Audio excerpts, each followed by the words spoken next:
pengumpulan dana wanita, ya. Kalau dulu belum ada, ya. Jadi bagi Bapak Ibu mohon pengertiannya bahwa dalam menjalankan praktek dana pramuka itu tidak ada unsur paksaan, ya. Bagi yang bersedia silakan mengisi kotak itu. Bila tidak ada, jangan jadi masalah. Jangan pula kita sebarkan berita-berita di luar kalau tidak ada uang seolah-olah tidak bisa berpuja bakti. Ya, ini jangan, mohon supaya kita memiliki pengertian, ya. Jangan sampai kita beranggapan umat Buddha itu kalau beribadah harus punya uang. Kalau tidak ada uang berarti tidak boleh ikut berpuja bakti. Ini nanti membuat kesalahan, ya. Sebaiknya kita mempunyai pengertian adalah ikut menyumbang untuk operasional, untuk kegiatan-kegiatan wihara, ya.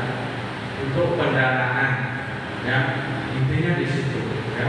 Jadi tidak ada unsur pemaksaan, ya. Kalau tidak ada kotak dananya dilewatkan ke sebelah kawannya, ya. Karena kita tidak juga bisa mengharapkan setiap hari ada, dan mungkin bagi yang kesulitan yang mungkin kadang-kadang bisa saja tepat suatu hari tidak ada. Kalau tidak ada tidak usah memaksakan diri, ya. Dilewatkan saja, ya. Penting tadi sudah sampaikan bahwa ini adalah suatu latih diri, ya, supaya kita berbagi, ya, berbagi untuk kemajuan Buddha Dharma. Di sini tidak ada unsur pemaksaan, ya. Jadi mohon kita semua memiliki pengertian ini. Dulu memang ada pernah mau dibuat, tapi ada yang menentang, ya. Seperti itu tadi beranggapan, wah, sebuah pihak sebuah uang, ya. Tapi untuk bantu kegiatan di wihara, dia yang ngomong tak mau, hanya omongan yang membantu, ya. Sementara wihara pengeluarannya lumayan. Siapa yang menanggung-nya? Kalau tidak kita semua yang berkeluarga. Dan walaupun sedikit-sedikit, kalau kita banyak terkumpul lumayan juga, ya. Ini intinya. Nah, satu lagi yang agak mengganjal saya mengikuti kebaktian pada malam ini. Pemimpin kebaktiannya Ferdi awal-awal mengetes terus pemimpinnya. Nah, ini mohon direm sedikit, ya, supaya kita mendengarnya enak.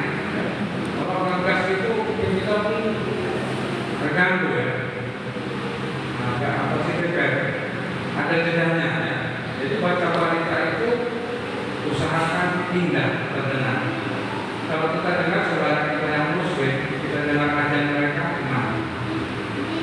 Enak kan kita dengarnya, ya? Nah, seperti itu. Ada iramanya naik turun. Jadi orang kalau mendengarnya batinnya tenang. Tapi kalau seperti tadi kita jadi gelisah. Berat-berat tuh orang. Tenaga terkuras habis. Mungkin saya baca kita balik kita bahas berkeringat. Ya, menggas terus. Ya, ada menggas apa tarik nafas sudah jumpa lagi kalimat lain, ya. Jadi usahakan ya. Jadi supaya yang mendengarkan pun enak. Ya, jadi bacaan mereka itu sejarahnya dulu. Kalau orang membaca-baca berita sudah mudah-mudah belum pegang kitab suci itu dia cuci tangan dulu, cuci tangan, cuci muka, dan kumur-kumur.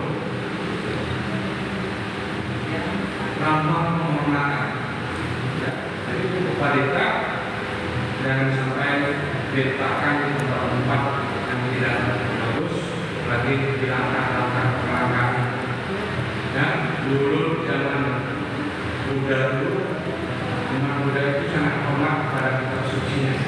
Sebelum pegang buku perintah, cuci tangan, cuci muka, kumur-kumur, ya, supaya bersih.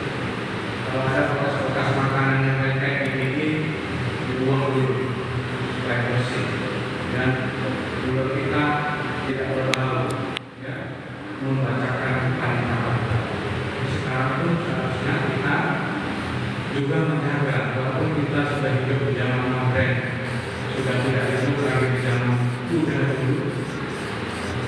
Mereka dulu begitu hormat, kita pun sekarang harus tetap hormat, karena di situ berisi nasihat-nasihat dari Sang Buddha, khotbah-khotbah dari Sang Buddha dan para murid-murid pertama beliau. Dan kita pun harus mendapatkan perintah, termasuk cara membacanya juga harus dengan hormat dan indah. Ya, dikatakan bahwa irama wanita itu irama tertentu bisa mengundang makhluk binatang turun mendengar. Begitu juga irama-irama tertentu bisa menarik perhatian makhluk-makhluk halus yang tidak nampak. Ya, jadi makanya kita usahakan membacakan perintah indah itu juga sebagai yang baik. Siapa tahu dengan makhluk halus ataupun binatang yang mendengarnya setelah mereka meninggal dunia, mereka akan bisa berlanjut ke surga akibat dari mendengarkan orang membaca Alkitab.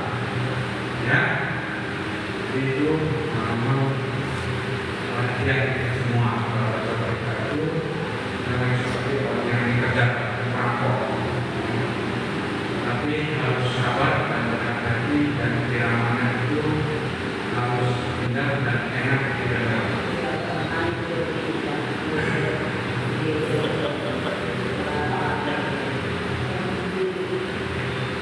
Jadi untuk yang lain juga itu ya, perhatian kalau baca berita usahakan ikuti panjang pendeknya, jangan tertulis itu panjang pendek, ya. Jadi indah. Dan usahakan jangan membaca berita membuat orang-orang capek. Seperti berita dibuat orang capek. Belum habis sudah jumpa lagi, belum habis sudah jumpa, sudah capek, pengen sakit. Nah, Bapak Ibu serta saudara-saudara, malam hari ini kita akan berbicara tentang sutra. Ya, kalau biasa kita mendengar tentang sutra Pali, sekarang kita bicara tentang sutra. Kalau bicara tentang sutra, sudah pasti itu bercerita tentang Mahayana. Kalau kita bicara tentang sutra, kita bicara tentang yang berbahasa Pali ataupun Theravada. Ya. Jadi Bapak Ibu, kisah Sang Buddha, kisah hidup Sang Buddha dari mulai lahir sampai pencerahan sempurna, kalau di dalam kanon Pali, kalau di dalam yang berbahasa Pali itu terdapat di Jataka, ya, di Jataka, di Vinaya, dan ada beberapa sutta. Ya. Namun kalau cerita tentang kisah kelahiran Sang Buddha sampai pencerahan di dalam Mahayana, ya, terdapat di yang namanya kitab Lalita Vistara. Ya. Lalita Vistara ini terdapat dalam kitab Mahayana aliran Tantra. Ya. Jadi di dalam Mahayana itu ada berbagai aliran ataupun tradisi. Salah satunya adalah Tantra ataupun Vajrayana. Nah, kisah kelahiran Sang Buddha sampai pencerahan ini selain terdapat di kanon Pali, ya, juga terdapat di sutra-sutra Mahayana. Nah, kisah Lalita Vistara ini terpahat di Candi Borobudur. Ya, Borobudur itu sampai sekarang sudah sekitar 1.500 tahun dibangun oleh zaman kerajaan Mataram, yaitu Raja Syailendra. Ya, jadi di zaman itu pun sudah canggih, ya, bisa membuat bangunan yang begitu besar dan disertai dengan relief. Relief itu pahatan di dinding. Ya, jadi kisah hidup dari kelahiran sampai pencerahan Sang Buddha itu dipahatkan oleh seniman pada waktu itu di dinding Candi Borobudur. Ya, jadi riwayat itu dipahatkan. Jumlahnya 1.212 jenis pahatan relief. Ya, batu yang dipahat di dinding Candi Borobudur di tingkat rupa datu. Ya, jadi Candi Borobudur itu ada 3 tingkat. Yang bawah sama datu, yang tengah rupa datu, yang paling atas arupa. Arupa itu nggak ada, maksudnya itu tidak. Rupa itu bentuk. Jadi kalau dibilang arupa berarti tak ada bentuk, tak ada badan. Yang ada adalah batin. Jadi tingkat bawah, tingkat atas terus tingkat. Jadi disitulah terdapat yang paling atas disebut rumah datu. Jadi Candi Borobudur memiliki 1.460 jenis relief pahatan. Ya. Salah satunya di tingkat kedua itulah terdapat cerita tentang yang disebut tadi Lanita Wisnara, ya, tentang kelahiran sampai pencerahan Sang Buddha. Jumlahnya 1.212 jenis relief. Kira batu itu dipahat.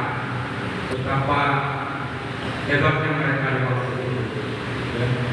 Jenis sejarah kehidupan Sang Buddha yang dari lahir sampai pencerahan itu jumlah pahatannya 1.212 pahatan dari batu.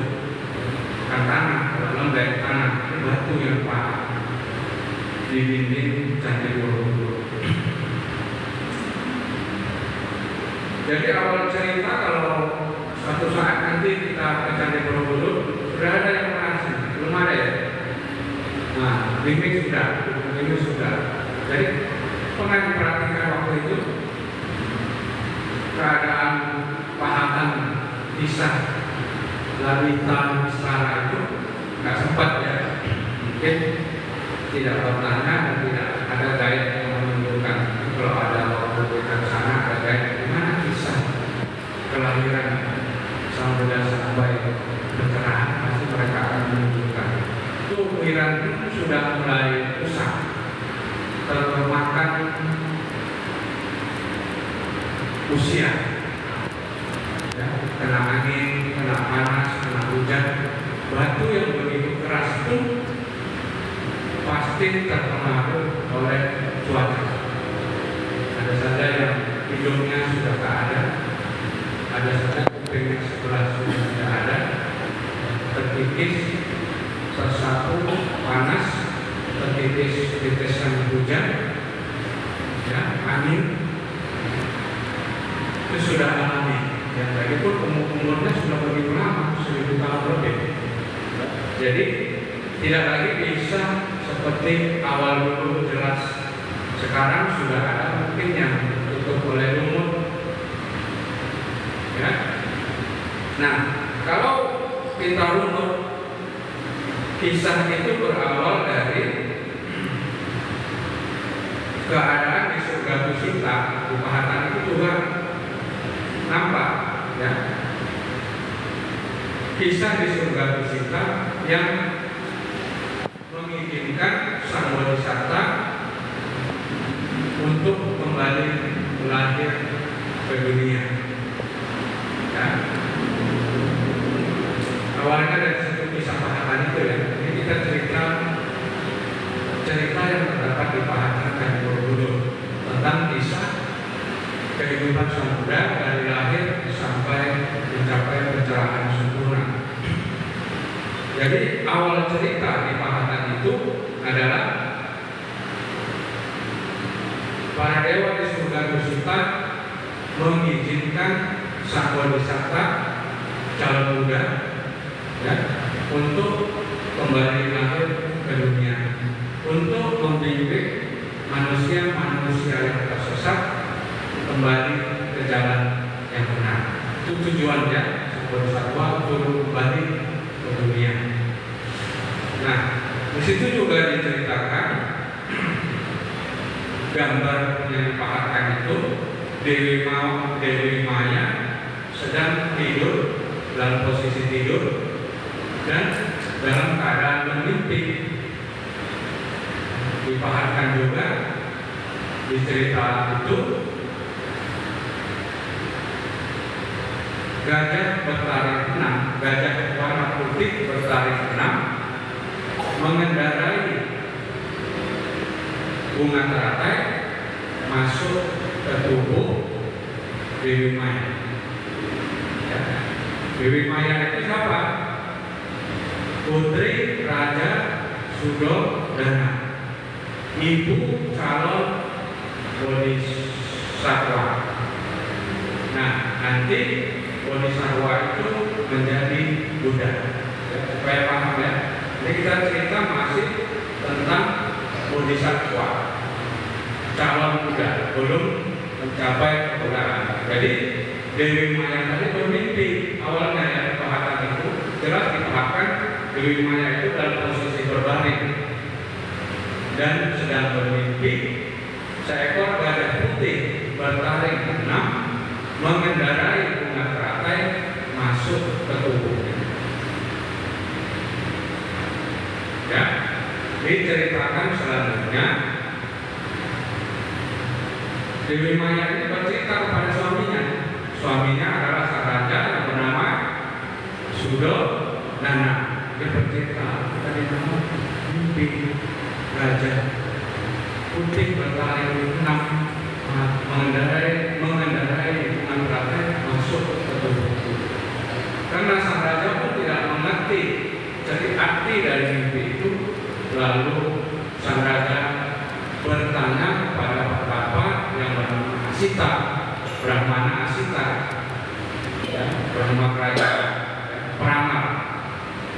Lalu si Brahmana tadi, si Patapa tadi menceritakan hasil ramalannya. Apa dibilang Asita?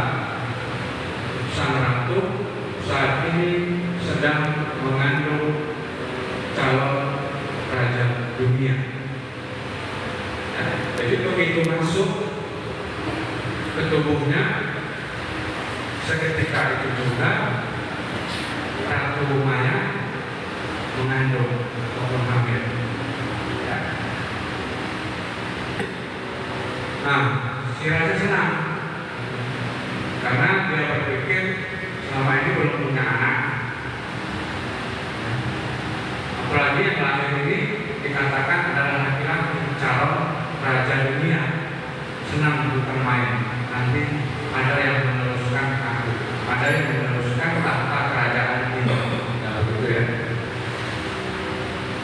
Dan kisah ini dirilik jadi Borobudur itu terus berlanjut, ya. Di saat sedang mengandung bayi Bodhisattva tadi, ya, para dewa memperlihatkan ya kepada Dewi Maya menawarkan surga. Ya, kalau di dalam Mahamahayana ada cerita tentang Trikaya, Dharmakaya, Sambhogakaya, Nirmanakaya, diperlihatkan. Ya, nanti milih yang mana? Karena mengandung calon Buddha. Ya, jadi si ibu kira-kira dapat hadiah, begitu kan? Dan di saat dia hamil terjadi keajaiban. Ya. Sebelumnya sang Dewi ini atau Maya ini orang biasa,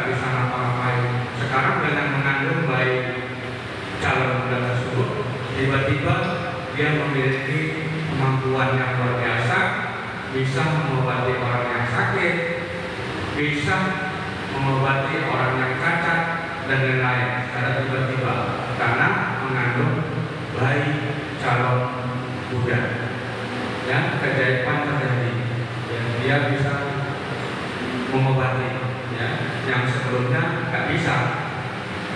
Dan selanjutnya diceritakan pada panel relief yang ke-27 di ukiran candi tersebut.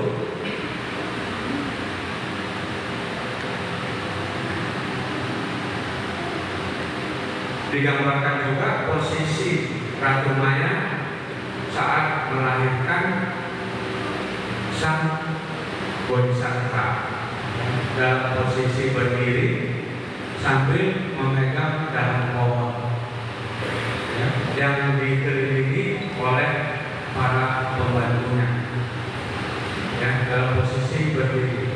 Dan seketika itu juga lahirlah sang Bodhisattva ya, dalam posisi berdiri juga.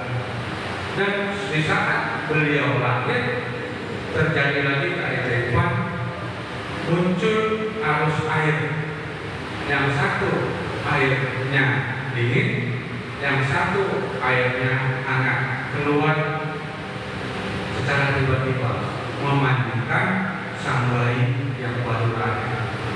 Sang bayi lahir bersih tanpa noda karena langsung dimandikan oleh air hangat dan air dingin yang tak tahu datangnya dari mana. Tiba-tiba saja menghancur keluar. Dan si bayi yang lahir berdiri terus berjalan, dan di setiap langkahnya di dalam relief cerita itu tumbuh bunga teratai. Di setiap langkahnya dia terus berjalan ke arah utara. Ya, jadi berbeda dengan bayi-bayi lain. Kalau bayi lain siap lahir berapa lama baru bisa jalan? Setahun. Bulan ya? Nah, pada 1 tahun baru bisa berjalan. Nah, sedangkan calon Buddha begitu lahir langsung jalan, dan setiap langkahnya tumbuh bunga teratai. Ya, jadi dia nggak menginjak sedikit pun kotor. Begitu lahir bersih, dimandikan air panas, dan telapak kakinya pun selalu dilindungi oleh bunga teratai. Jadi nggak sempat menginjak yang kotor maupun yang kasar.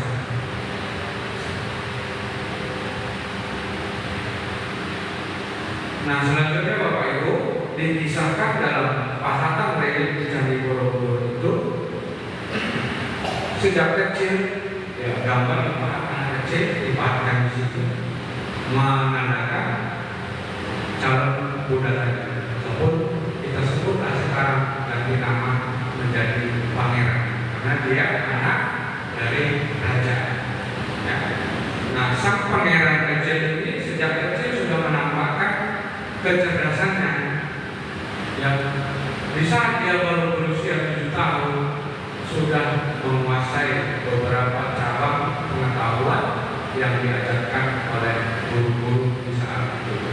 Matematika, ilmu bintang, ilmu fisika, ya, dan ilmu-ilmu di zaman itu dengan sekejap bisa dikuasai. Ya, lagi masih usia 7 tahun mengalahkan orang-orang yang dewasa. Ya, dengan sebentar dikasih tugas ini bisa dikerjakan. Ya, berhitung mau berapa tambah berapa pun sebentar bisa dikerjakan. Dan pada usia 16 tahun sama-sama kita ketahui juga kalau di kisah-kisah Jataka di dalam bahasa Bali, dalam usia 16 tahun sang pangeran menikah dengan seorang putri raja lainnya yang bernama Yaso Dara. Yang umur 16 tahun sang pangeran menikah. Jadi di saat kehidupan itu dipenuhi dengan kemewahan. Taulah anak satu-satunya dari raja. Apa yang menyebabkan sang anak ini supaya senang semua dituruti? Ya. Dan di saat itu si peramal Asita tadi yang meramalkan bahwa yang pertama kali diramalkan bahwa sang pangeran nantinya akan menjadi raja dunia. Lalu si Brahmana Asita tadi meramalkan lagi. Ini rupanya ramalannya sudah berubah.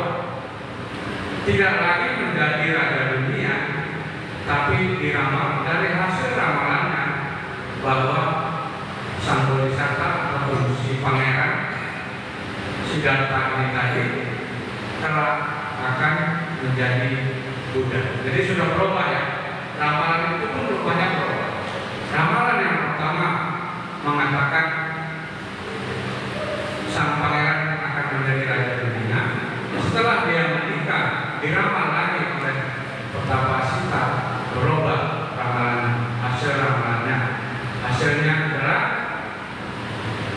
sang pangeran kelak akan menjadi Buddha kalau melihat 4 peristiwa. Apa itu? Kalau melihat orang tua, kalau melihat orang sakit, kalau melihat orang meninggal, dan yang keempat, kalau melihat orang suci ataupun pertama. Jadi selama ini di dalam istana itu sang raja menjaga yang ini, tempat ini jangan sampai terlihat oleh sang pangeran. Kalau orang tua singkirkan keluar, nggak boleh di dalam istana. Kalau ada yang sakit cepat-cepat disingkirkan. Orang suci nggak boleh masuk. Orang yang tua tadi ya harus dikeluarkan. Orang sakit, orang meninggal apalagi nggak boleh nampak. Jadi untuk menghindari jangan-jangan nanti sang Buddha, pangeran menjadi Buddha. Jadi 4 peristiwa kehidupan itu nggak boleh nampak, ya, karena sudah diramalkan oleh Pertapa Asita. Raja takut, ya, kalau dia nanti menjadi Buddha, siapa yang meneruskan kerajaan ini? Dia anak satu-satunya. Ya, akhirnya di suatu ketika selang beberapa lama, akhirnya sang pangeran memohon izin. Cerita Tuhan itu ya, kita masih ini cerita di relik Candi Borobudur. Diukirkan juga di candi, di dinding candi itu, sang pangeran mohon izin kepada ayahnya sang raja untuk keluar istana, ditemani oleh usir kudanya yang bernama Canang, ya, dengan Canang minta izin kepada ayahnya, raja, saya mohon izin untuk melihat-lihat di luar istana. Sebenarnya awalnya sang raja bisa takut nanti nampak yang 4 peristiwa tadi di luar istana, nggak bisa dikontrol. Tapi akhirnya karena sayang dengan anaknya, lantas mengizinkan permintaan. Diizinkanlah dia keluar, ditemani oleh usir kudanya yang bernama Canang. Sesampainya di luar istana, selang beberapa waktu, dikisahkan beberapa relik itu nampaklah olehnya satu persatu. Pertama dilihatnya orang tua yang sudah rentah, yang tak kuat lagi mengangkat tubuh,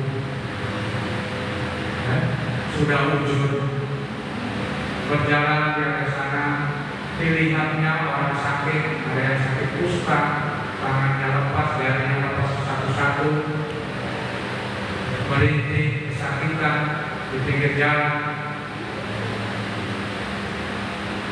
lagi ke sana, terlihat olehnya orang memikul mayat. Ya. Jalan lagi ke sana, terlihatnya pertapa orang suci yang berkepala tunduk, pakai jubah, meminta makanan ataupun sekarang dikenal dengan pindah makan, ya, mencari makanan. Sang pangeran merasa sangat sedih melihat penampakan itu. Dia bertanya-tanya dalam dirinya, apalah arti hidup ini kalau akhirnya nanti saya pun seperti itu. Selama ini nggak pernah kulihat orang yang tua, nggak pernah kulihat orang yang sakit, ya, nggak pernah kulihat orang yang meninggal. Kalau nanti aku pun pasti seperti itu. Ditanyakannya kepada sesama, apakah semua orang nantinya seperti mengalami yang sama? Sudah pasti Tuanku, kata sesama. Akhirnya dia merasa sedih, ya, dan di dalam perenungannya setelah kembali masuk ke dalam istana, dia sudah gelisah, nggak menentu lagi. Didapatkanlah oleh jawabannya, semua ini akan terjawab bila aku menjadi pertapa, bila aku menjadi orang suci, barulah aku bisa menjawab semua pertanyaan-pertanyaan dari 4 peristiwa kehidupan tadi. Akhirnya di saat lahir putranya yang bernama Rahula, tepat di saat malam itu juga dia meninggalkan istana untuk menemukan jawaban atas pertanyaan-pertanyaan kehidupan tadi. Ya, tepat usia 29 tahun dia keluar istana, ditemani lagi oleh usir kudanya tadi yang bernama Cangan.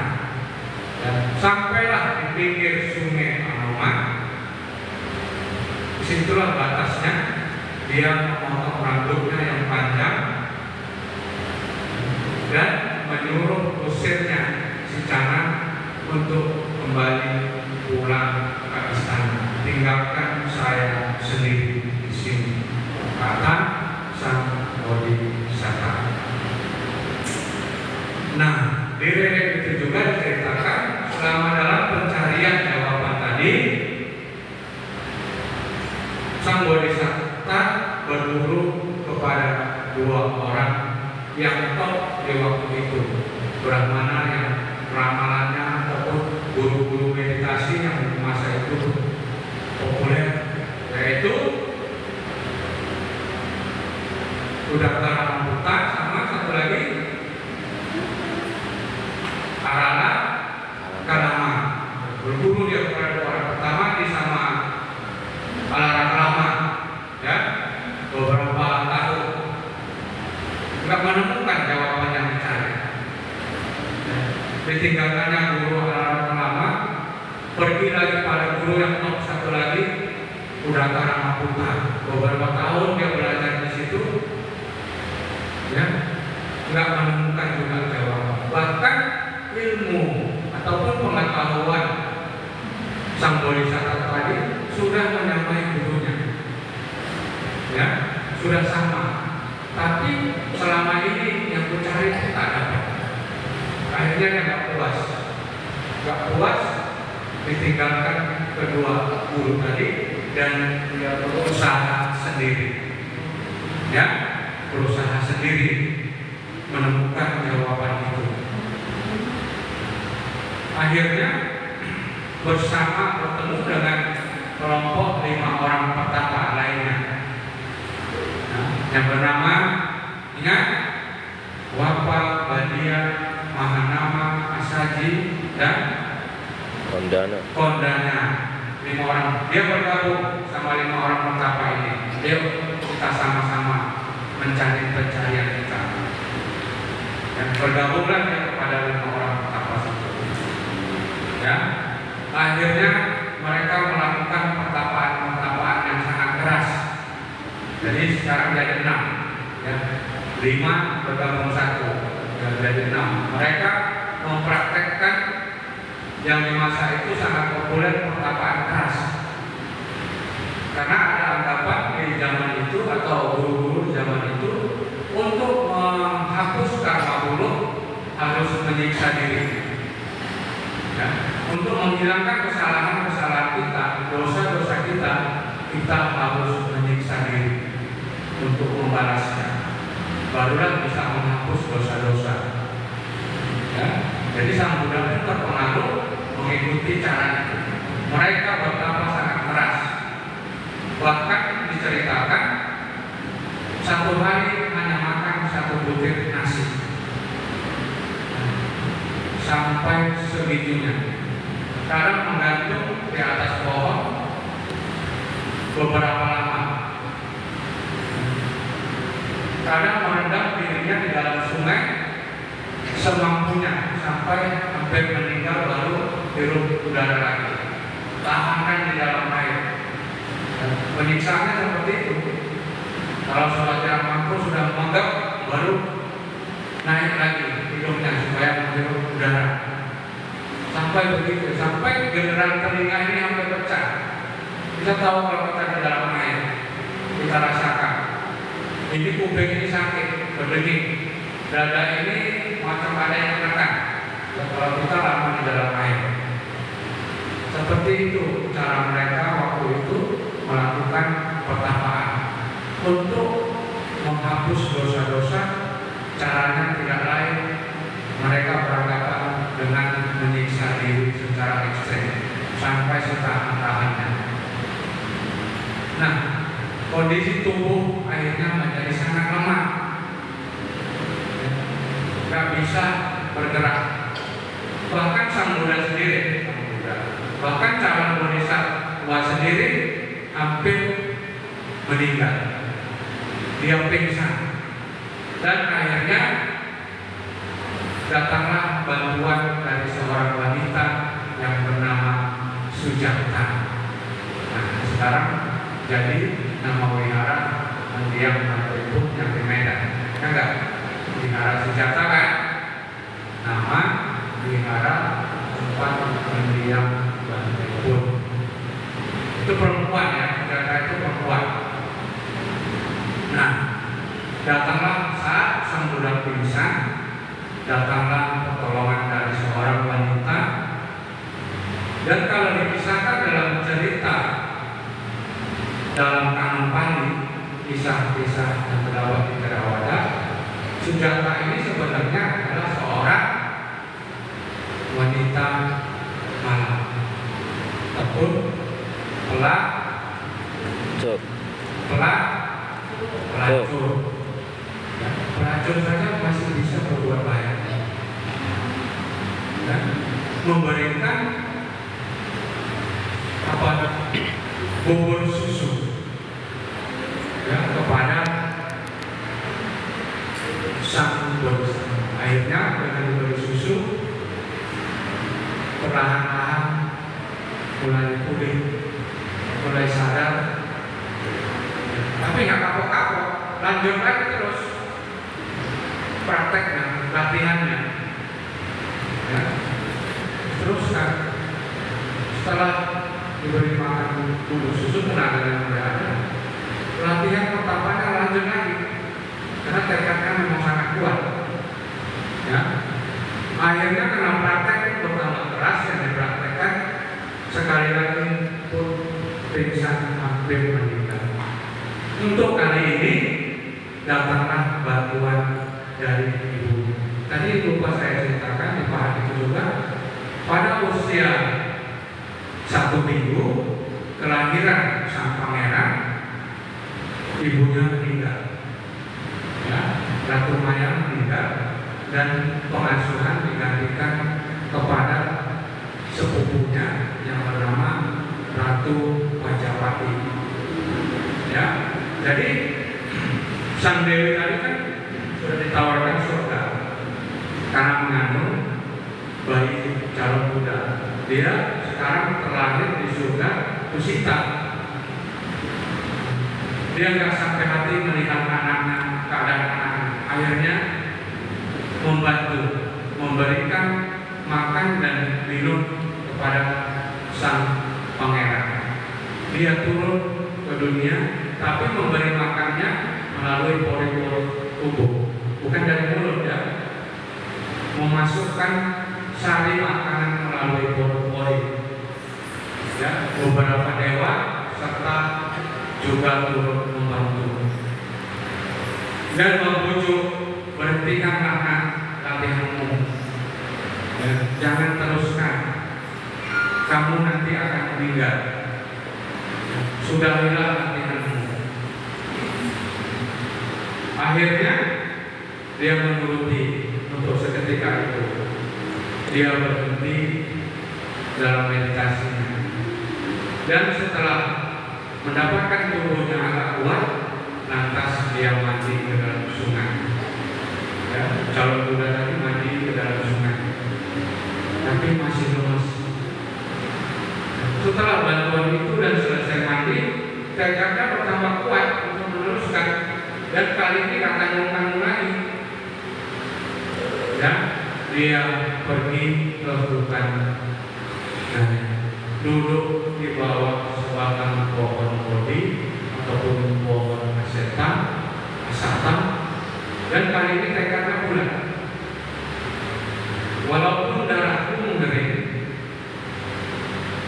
ya, tulang dagingku membusuk dan tulang-tulangku berserakan, aku tidak akan bangkit dari tempat duduk ini sampai mencapai bencana.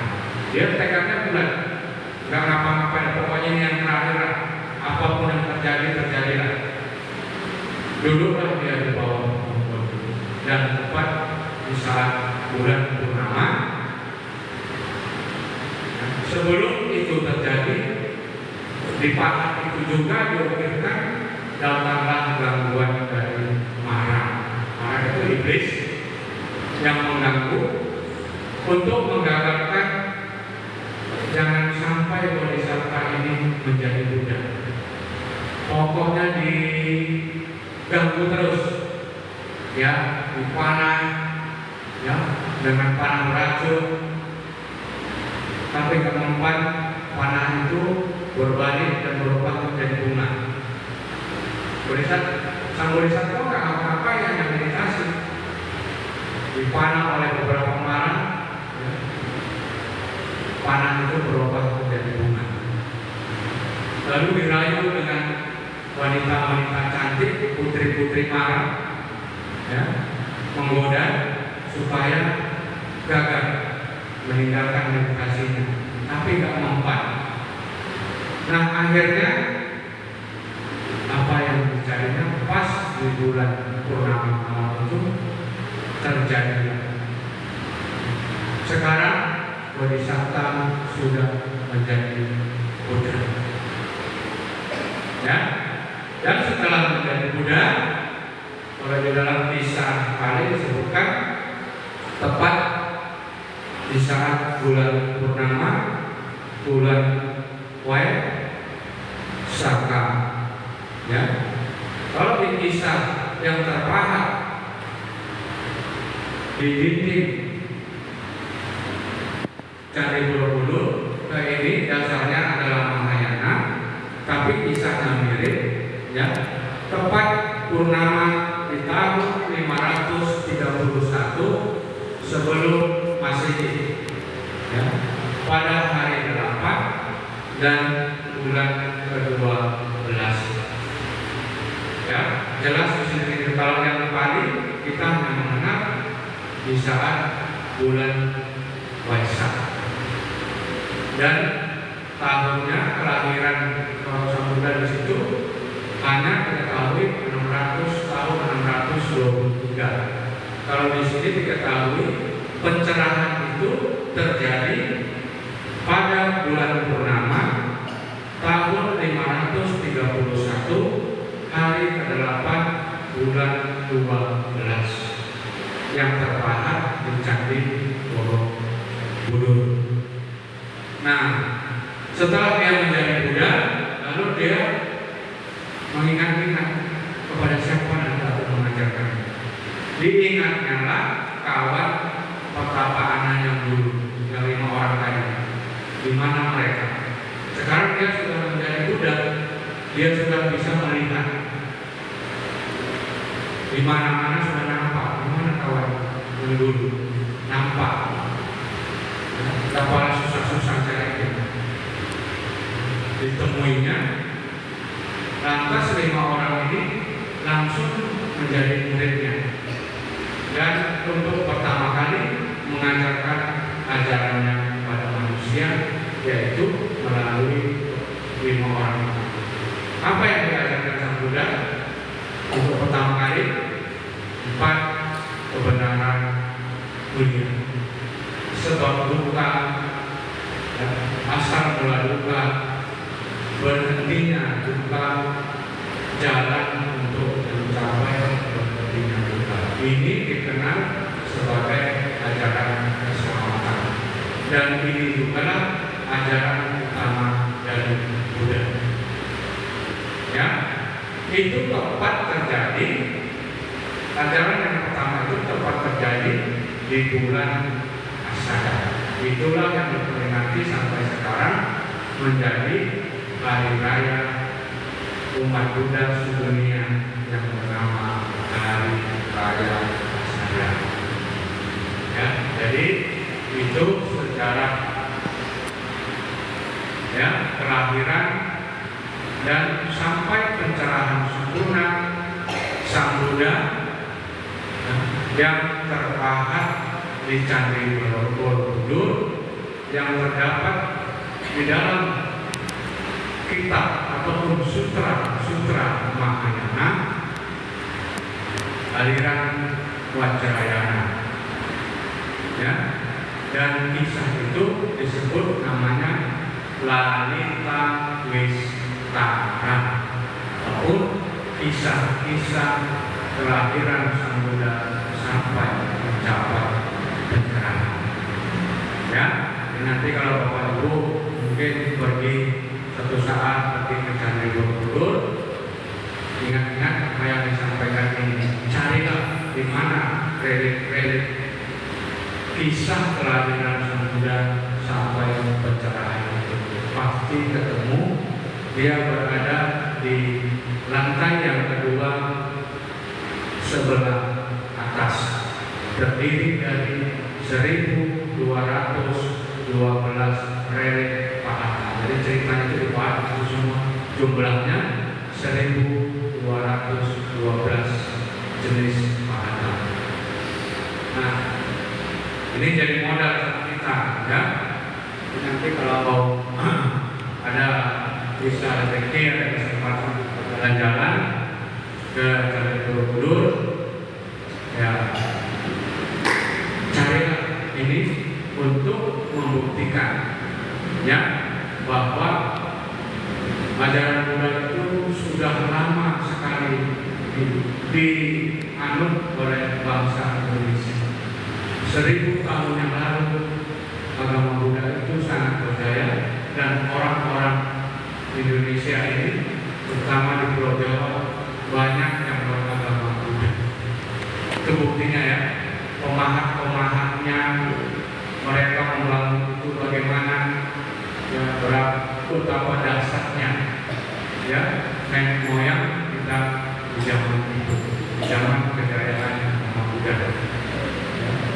Kalau mungkin orang sekarang saja nggak mampu bangun seperti itu, mereka kok bisa mampu ya, dalam kawasan yang ratusan hektar, yang tingginya batunya itu diangkut dari mana, pakai apa ngangkutnya batu yang besar-besar begitu ya. Jadi sangat hebat ya. Jadi kita bangga memiliki Borobudur ya, sebagai lambang ataupun cikal bakal bahwa agama Buddha itu dulu sangat sukses dan berjaya. Dan buktinya itulah Candi Borobudur. yang dibangun, yang satu agama dengan kita. Ya, kerajaannya beragama Buddha, masyarakat yang banyak beragama Buddha, dan hubungan dari India, dari Tiongkok, dari mana? Kalau tidak, mereka dapat bisa-bisa itu dari mana? Awalnya dari mana mereka dapat cerita itu?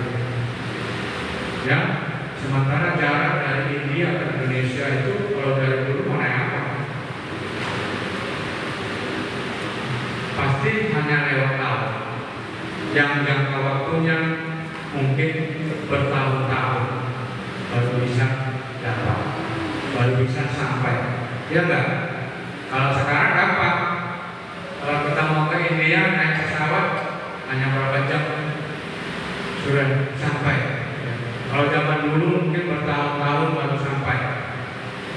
Dan bisa mereka menceritakan ya dari aslinya sana, kisah Sang Buddha itu dibahatkan di Indonesia. Ya, itu sangat luar biasa.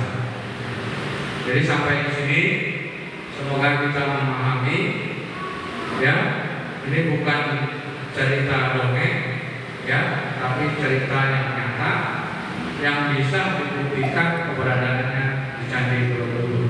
Jadi Candi Borobudur itu adalah Tripitaka yang hidup, kisah yang hidup yang terdapat di kitab suci juga dituliskan di situ.